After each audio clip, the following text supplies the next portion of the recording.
Okay, so for this problem, this is a problem that relates to Gaussian surfaces as well as electric fields and conductors. Um, and so the first part of the question is, so we have a hollow conducting spherical shell that has a radii of zero point 0.8 meters, inner radii. So this, as in the diagram is shown, you have this distance here, 0 0.8 meters, and this whole distance here is 0.2 meters. So the sphere carries an excess charge of minus 500 nanocoulombs. So that means that other than the 300 nanocoulombs of charge, this conducting area around the middle portion has a charge of minus 500 nanocoulombs, a net charge of minus 500 nanocoulombs. And basically the net charge is made up of whatever charge is on this surface, whatever charge is on this surface on the outer surface. And that's the case because in a conductor, all the charge spreads out over the surfaces. Um, and so a point charge of 300 nanocoulombs is present at the center. So we have a point charge right here, 300 nanocoulombs. Find the surface charge density on the inner surface and the outer surface. So what's the charge density here? What's the charge density here? What we need to do is, basically let's draw a Gaussian surface like this. It's a Gaussian circle, a Gaussian sphere, if you will. And the equation for this Gaussian sphere is EA equals charge enclosed divided by epsilon naught. In this case, what is a charge enclosed? It's 300 nanocoulombs plus whatever charge is on the surface, inner surface, right? Whatever charge, that all of that charge added up, plus the 300 nanocoulombs of charge should equal the charge enclosed. So let's call that I plus I equals Q enclosed. So the next step in this is determining what the electric field is for this Gaussian sphere. And since, if you notice, we've placed this Gaussian sphere inside the conducting part of this setup. And what's the electric field in a conductor is always 0. Therefore, 0 equals 300 nanocoulombs plus I over epsilon naught.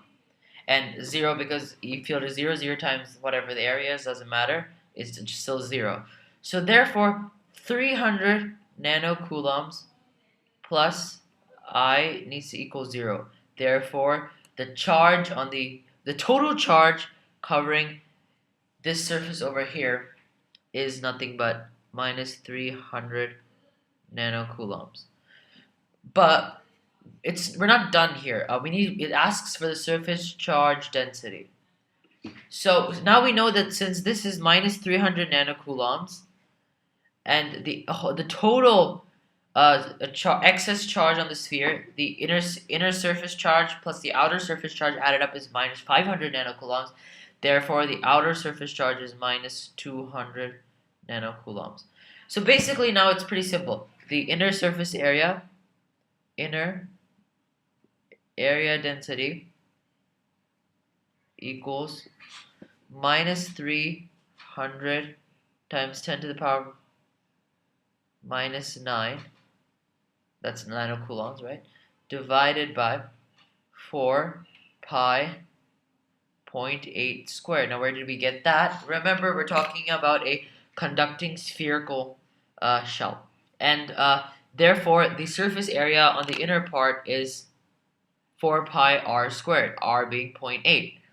So we get, this comes out to, take out our calculators, we get minus 300 times 10 to the power of 9, 10 to the power of minus 9, divided by 4 pi r squared.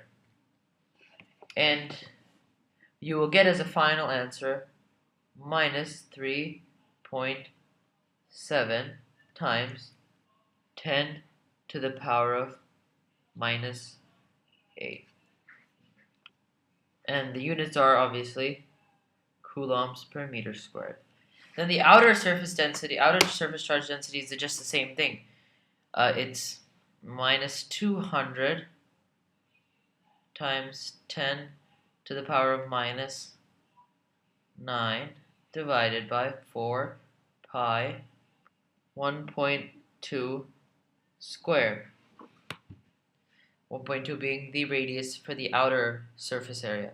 So then we get 1.11 times 10 to the power of minus 10. Of course, units are coulombs per meter squared. Okay, so for this part of the problem, we will be looking at the electric field at various distances from the center of this spherical conducting shell. So for the first distance we have is r equals 0.4.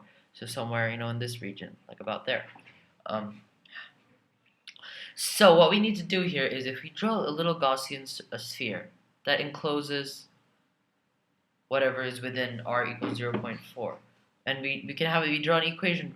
We do an equation for that. Is E equals Q enclosed over A epsilon naught. Would be, this is basically another rearrangement of the general formula for a Gaussian surface, which is the surface integral of E dA, which is equal to Q enclosed over epsilon naught. But yes, this is just the exact same thing, and if we plug in our values, the charge enclosed is 300 times 10 to the power of 300 nanocoulombs times 300 nanocoulombs 300 nanocoulombs divided by the area, which is 4 pi times 0.4 squared. That's the area of the Gaussian surface divided by epsilon naught, the constant. And so we get 16,856.25 roughly newtons per coulomb. It's the exact same thing we do with the other values. So we have r equals 1.1. This case is a little simpler because, notice we draw a Gaussian surface. Well, the electric field, surface integral E dA equals 0 because the electric field in a conducting shell or any conductor is just 0. So therefore, that all equals 0. So E equals 0. Then the next part is just pretty much the exact same deal as number 1. So R equals 0. Sorry, not 0. R equals 1.7.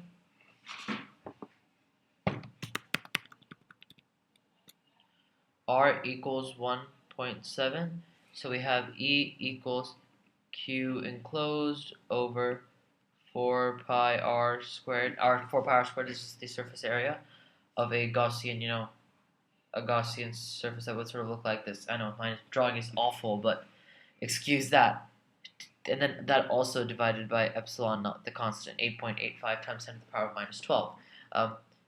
If you might ask what the charge enclosed in this case is, well, it's just, we know that there's an excess charge from the previous part of the problem of minus 500 nanocoulombs here. So 300 plus minus 500 is just minus 200 nanocoulombs.